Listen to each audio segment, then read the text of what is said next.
আজ মনে লাড্ডু ফুটছে লাড্ডু।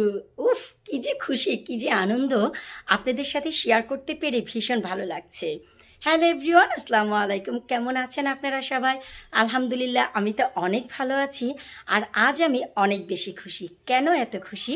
ভিডিওটি শুরু থেকে শেষ পর্যন্ত না টেনে দেখার অনুরোধ জানাচ্ছি। আর ভিডিওটি প্লিজ সবার সাথে শেয়ার করার জন্য অনুরোধ জানাচ্ছি। চলেন কেন এত খুশি আপনাদের সাথে শেয়ার করে নেই। আমার খুশির কারণ হচ্ছে আজ এই প্রথম আমি আমার লাউয়ের পাতার ভর্তা খাবো। তো ভাবলাম এই খুশিটি আপনাদের সাথে কিভাবে শেয়ার না করি। এই সেই গাছ যার একটি ভিডিও আপনারা দেখেছেন, যা আমি 1G কাটিং করেছি গত 2 দিন আগে। তো 1G কাটিংয়ের পর আমাদের যে কাজটি করণীয়, গাছটি দ্রুত বাড়ার জন্য নিচের যে পাতাগুলো তা কেটে দিতে হবে। তো ভাবলাম নিচের পাতাগুলো যেহেতু কেটে দিতে হবে, ছাঁটাই বাছাই করতে হবে, তাহলে কেন নয় আমরা এবছর প্রথম এই পাতাগুলোকে একটু কাজে লাগাই। তো এই যে দেখুন, আমি নিচের দিকের পাতাগুলো নিয়ে নিচ্ছি। এই যে কত ফ্রেশ ফ্রেশ পাতা, আশা রাখছি দেখতেই পাচ্ছেন। তো এমন করে সবগুলো পাতা নিয়ে নিব। তো আমার চ্যানেলে অলরেডি লাউয়ের পাতার ভর্তা আছে, তারপরেও অনেক লাভলি ভিউয়ার জানতে চেয়েছে কিভাবে লাউয়ের পাতার ভর্তা করা লাগে। তো ভাবলাম 2023-এ প্রথম যেহেতু লাউয়ের পাতার ভর্তা খাচ্ছি, এই ভিডিও তো ভাই আপনাদের সাথে শেয়ার করাই লাগে। এই যে আমি একটু দেখাচ্ছি যে দেখুন আমি লাউয়ের পাতার ভর্তার জন্য কিভাবে পাতাগুলো কেটে নিয়েছি। দেখলে একটু পাষাণ মনে হলেও গাছের জন্য অনেক বেশি ভালো। এই যে দেখুন নিচের দিকের সবগুলো পাতা আমি কিন্তু কেটে নিয়েছি, তারপরেও গাছকে খাদ্য দেওয়ার জন্য এনাফ পাতা গাছে রয়েছে। এই যে দেখুন শুধু নিচের দিকের পাতাগুলো আমি কেটে নিয়েছি। আর এই যে আমাদের সেই ফ্রেশ ফ্রেশ কচি কচি পাতাগুলো নিশ্চয়ই দেখতে পাচ্ছেন কত চমৎকার। তো চলুন আমরা কথা না বাড়িয়ে সরাসরি ভর্তার দিকে চলে যাই। এরপর লাউয়ের পাতাগুলো ঘরে নিয়ে এসে ভালো করে পরিষ্কার করে ছোট একটু টুকরো করে চুলায় বসিয়ে দিয়েছি, পাতাগুলো একটু ভাব হওয়ার জন্য। পাতার গায়ে যে ছোট ছোট ডগা থাকে সেই ডগাগুলো কিন্তু আমি ফেলে দেইনি, এই যে ছোট টুকরো করে নিয়ে নিয়েছি। এখন একটি কাভার দিয়ে ঢেকে পুরো পাতাটি সেদ্ধ করে নেব। এরপর লাউয়ের পাতাগুলো সেদ্ধ করে আমি একটি শিলপাটায় বেটে নিচ্ছি। আপনাদের যাদের কাছে শিলপাটা নেই আপনারা ব্লেন্ডারেও পেস্ট করে নিতে পারেন, তবে অথেন্টিক যে টেস্ট তা আনার জন্য অবশ্যই চেষ্টা করবেন শিলপাটাই ব্যবহার করতে।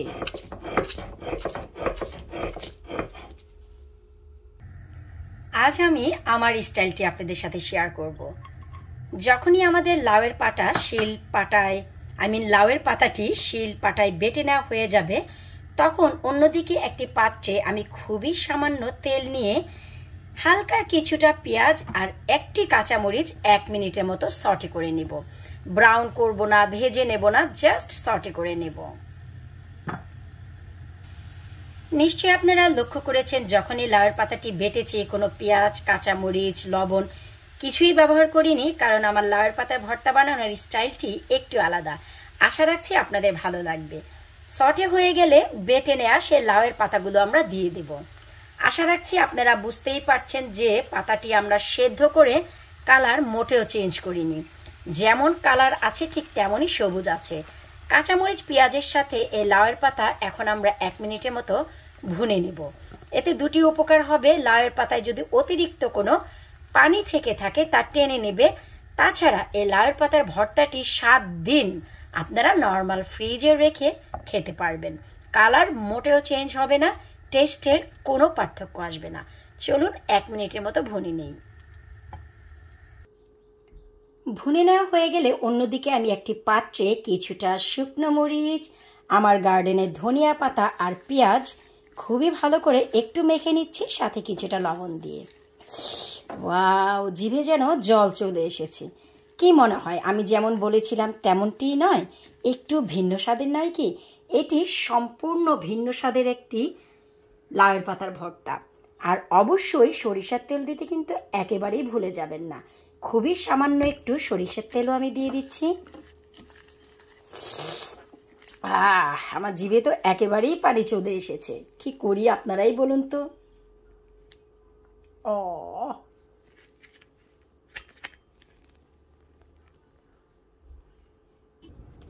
এই তো এবার ভুনে নিয়ে আসে লাউয়ের পাতাগুলো আমাদের দিয়ে দিতে হবে এই মিশ্রণে। এরপর চাইলে হাত দিয়েও মাখিয়ে নিতে পারবেন, অথবা আমার মতন একটি চামচ দিয়ে, তবে হাত দিয়ে মাখিয়ে নিলে খুবই ভালো হয়। আমি একটু চামচ দিয়ে চমৎকার করে মাখিয়ে নিচ্ছি। ওয়াও, সে যে কি রে ভাই ফ্লেভার! লাউয়ের পাতার ফ্রেশ ফ্রেশ গন্ধ, সাথে আমার ধনিয়া পাতা, সরিষার তেল মিশে একাকার হয়ে গিয়েছে। এই তো ফাইনালি লাউয়ের পাতার ভর্তা একেবারে কমপ্লিট। সম্পূর্ণ ভিন্ন স্বাদের এই লাউয়ের পাতার ভর্তা খাওয়ার পর মনে হবে যে কি যেন খাইলাম। ভর্তা থাকবে আর সাথে বোয়া থাকবে না তা কি হয়? এই যে দেখুন আলুর বোয়া একেবারেই ঝরঝরা। ওয়াও! এবার বলুন, শুধু কি ভর্তা বানালে হবে, খেতে হবে না? এই যে ঝরঝরা বোয়া ভাতের সাথে, ওয়াও! এখন চলুন আমি আপনাদেরকে একটু খেয়ে বলছি যে আমার এই ভর্তা আর বোয়াটি কেমন হয়েছে। এর ফ্লেভার তো একেবারেই আমার নাক পর্যন্ত চলে গেছে। কি আর বলবো, সবুজের পাশে, করলার পাশে বসে খাচ্ছি, তিতার পাশে বসে মনোরম খানা। বিসমিল্লাহ।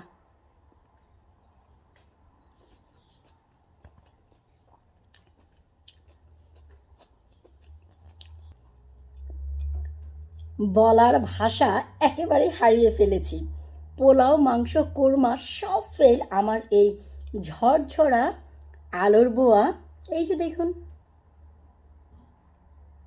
এই যে ঝরঝরা আলুর বোয়া আর এই লাউয়ের পাতার ভর্তার কাছে।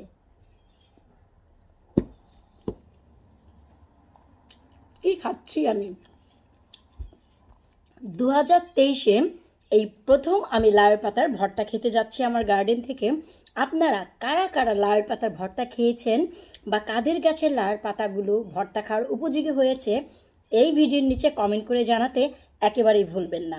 আর এই ভর্তার যে স্টাইলটি যদি কারো কাছে ইউনিক মনে হয়, নতুন মনে হয়, অবশ্যই আমাকে এই ভিডিওর নিচে কমেন্ট করে জানাবেন।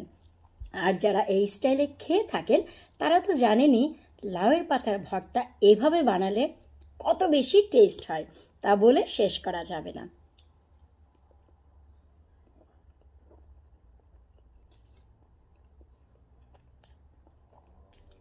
বলার ভাষা আমি হারিয়ে ফেলেছি। লাউয়ের পাতার ভর্তার সাথে বোয়া ভর্তার একই রে ভাই মনোরম সম্পর্ক। যাই হোক, বিদায় নিচ্ছি আজকের মতো। আল্লাহ হাফিজ।